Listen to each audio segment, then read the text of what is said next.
Hi everyone, it's Sierra and I'm so excited for this video because today we are finally restaining our fence.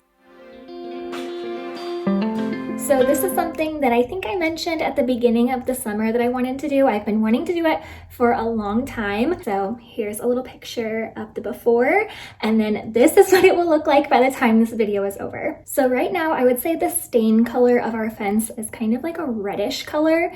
And I do think that the outside of our house was painted at one point. So I think the fence is like original to our house and it just doesn't match anymore because our house is like a blue color. And I don't think it looks good with the red. And we also did repaint our back deck to match our house. So yeah, it just doesn't really flow together. So we are going to be staining the fence black. I thought about doing white to match our house a little bit better, but the fence is really old and I just don't think that it's going to look good with a white stain on it. But I think black is going to kind of like hide the flaws a little bit better. So I've been doing a little bit of research and I saw that you should definitely like clean off your fence first. But here's the thing. I attempted to power wash the fence and I did read some reviews that said that that can damage your fence. So I just did a little area and it got off some of the old stain, but it did seem like it was starting to like weather away at the wood a little bit. So I didn't think that was a good idea. And then there are these like chemical type removers that you can put all over the fence to clean it off. But honestly, I just decided I am not going to do any of that. So if you are watching this review and thinking, okay, I don't want to follow this girl's tutorial because she's kind of crazy, totally understand, but I am just going to be staining over the current stain. If an area is like really dirty or like peeling off a little bit, then I will try to like clean it off. But as far as prep goes, I'm not really gonna do any of that. So I'm going to be doing the inside of my fence first, and then I'm gonna let it sit for a little bit just to make sure it's all good. And then as long as it holds up fine for like a couple of weeks, then I'll go ahead and do the outside too. So sorry for this super long intro. That was probably more information than you cared about, but I'm just going to bring you along this entire process so that if you are thinking about restaining your fence and you want to do it in a little bit of a lazy way like I am, then you can see how this project goes for me and how it holds up.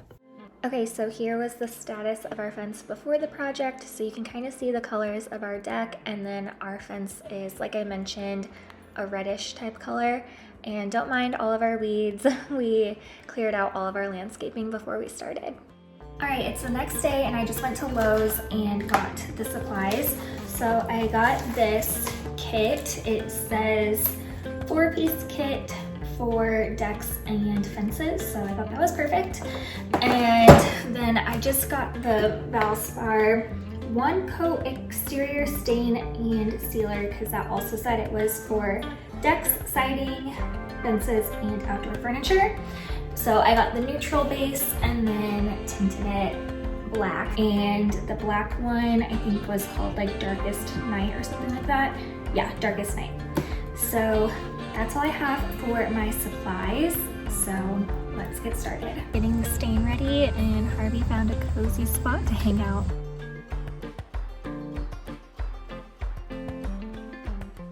So here's a really sped up version of my process. I wish it went this quickly. I think this ended up taking me like a little over a week to do the whole thing. So as you can see, I'm doing it all with a paintbrush. So on the inside of my fence, it was just easier to do it with a brush. I felt like using the roller, I was just like wasting a lot of paint and it wasn't sticking very well. So here, I think I'm using a deck brush, and I talk about that towards the end of this video. But yeah, this is just my process, just kind of laying it on thick with the paintbrush.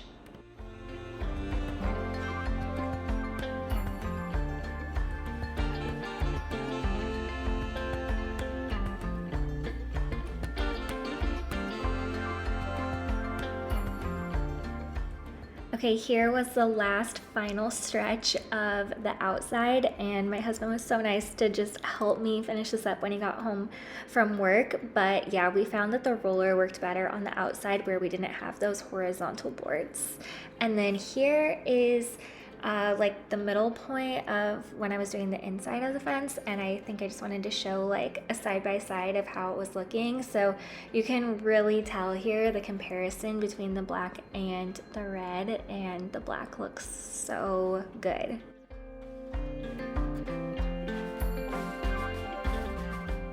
All right, I think it's been about 2 weeks since I first started this video, but my fence is all finished.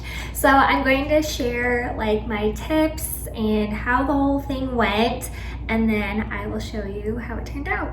So I did the entire fence inside and outside using a roller and a paintbrush. So at the beginning of this video, I'm pretty sure that I showed the kit that I used that included like the paint tray, the brush, and the roller, and I feel like that worked really well. I also used a deck brush, which is a lot thicker, and that was pretty nice to just like get a thick coat of stain on the fence, but it was not easy to get in between like each board. So I actually thought about getting a paint sprayer. So today my plan was to get a paint sprayer and stain like the cracks, because you can still kind of see where the old color stain, which was red, is on there. But we called Home Depot, and the one that you could rent from them, they only let you put like latex paint in it, like water-based latex paint, I'm pretty sure, and they said no stain was allowed. And then we saw that you could buy a sprayer that allows stain, but it was like $80, and the more that we looked at the fence, we just didn't really think it was that big of a deal that there was like a little bit of red in between each board. You can tell if you're close up, but like from a distance, it looks completely black. So we just decided for now to save the money, and we're not gonna go over it anymore with this sprayer. But if you were like worried about that, then you could do that. And I do kind of, I don't know, part of me wishes that I would have just done it. I mean, I still can, just so that I could review the difference between the sprayer and just doing it by hand with a roller and a brush. But I guess if you're thinking about doing it with a roller or a brush, I'll just share my experience. So the main reason that I started with that method was because we are pretty close to our neighbor's house, and I was just worried that the overspray would like get on their house or their fence, and I really didn't want that to happen. So that is like the main reason why I did it with a brush and a roller, and honestly it went just fine. I would say it took me like about a week to do both the inside and the outside, so I would just do a little bit every day. I also wanted to share, so I got another pack of brushes when mine started to get like a little too messed up to continue using, and I just want to show you these because do not get these if you're planning on staining your fence by hand. So the reason that I did not like these brushes is because they're too like flexible, I guess, or they're just not stiff enough. So you can't get very much stain on the fence using these, and it just like would take forever if you did it. So you want to make sure that you have somewhat of like a really stiff brush so you can really get a lot of stain on there and then like really cover the boards. So anyway, this was a pack of 3. It's like this Purdy brand, and I think I used the one for like 10 minutes, and then I was like, screw this is gonna take me forever. So yeah, that was pretty much my process. If you're planning on doing this, my biggest piece of advice would be to pay attention to the sun around your house like before you start this project, so you can time it out so you're not like in the direct sun. So like one side of our house is really sunny like in the afternoon, and I was just dripping sweat, like dying doing that side. But then I got smart and I like realized, oh, I should just do the other side right now because it's shaded over there, and then like later tonight that side will be shaded. So that's just like a little piece of advice so you don't like kill yourself doing this out in the heat. I will say it was like a bigger project than I was expecting, but I don't regret it. Looking back on it, it like wasn't that bad to get it done.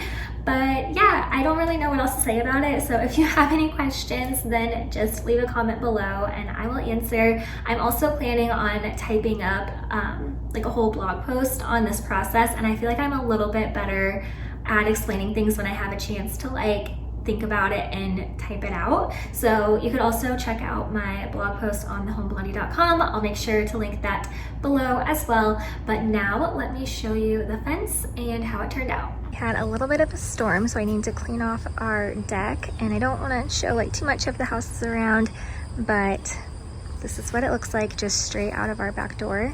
And this is our garden area, and then we tore up all of our landscaping, so we're planning on redoing this. I'm not like exactly sure what we're going to do yet. Here you can see like straight on it looks pretty good, but then if you look at it from the side, you can see where it was really difficult to paint in between each board. So that's what I was thinking about doing with a paint sprayer.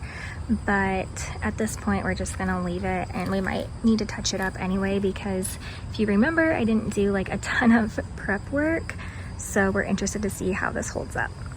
So yeah, that's how the fence turned out. So it's been finished for like a few days now, and I will say it did rain a couple days, like right after I would stain it would start pouring down rain. So I did notice that there's a couple places where I feel like the old stain is kind of like showing through, so I should probably go over it with another coat like in a few places. So that was just one coat of stain on the fence.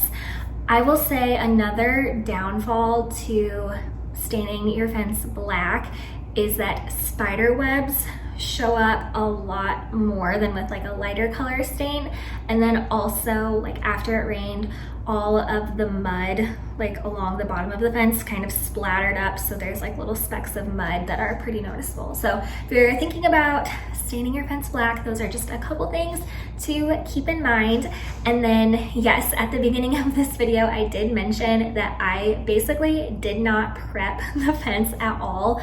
Like you're supposed to take off the old stain and all of that, but honestly I think our fence is like original to our house and it's already kind of like falling apart. So right now my plan is just to kind of see how this holds up. I have like 2 or 3 extra gallons of stain, so I'll just use that to like touch it up if I need to, or if it ends up looking horrible, then maybe we'll just invest in a brand new fence. But regardless, it looks 100 times better than it did before I stained it. Oh, and then the other thing that I was going to mention is that I went through so many gallons of stain. I wish that I would have like kept track of how many I used, but if I had to guess, I would think for each side of the fence, I think I did like 2 gallons like for the inside and then 2 gallons for the outside. So I hope that makes sense. Let's just say 1 row of fencing, I think I would have to do 2 gallons of stain on the inside and then another 2 gallons on the opposite side of my fence. So obviously that will just depend on the size of yours, but if you could kind of get an idea of how big mine is, then maybe that can give you an idea of how much you will need to purchase. I probably should have just bought like the 5-gallon buckets instead of the 1 gallon, but anyway, that is what I did and how it turned out. So I hope that this video was helpful. If you want to subscribe, then I post videos about home DIY renovations, decorating, cleaning, pretty much any like home type thing. That's why my channel is called The Home Blondie. So if you are into that, then please subscribe. But that's it for this video. Thank you so much for watching, and I'll be back very soon with another one.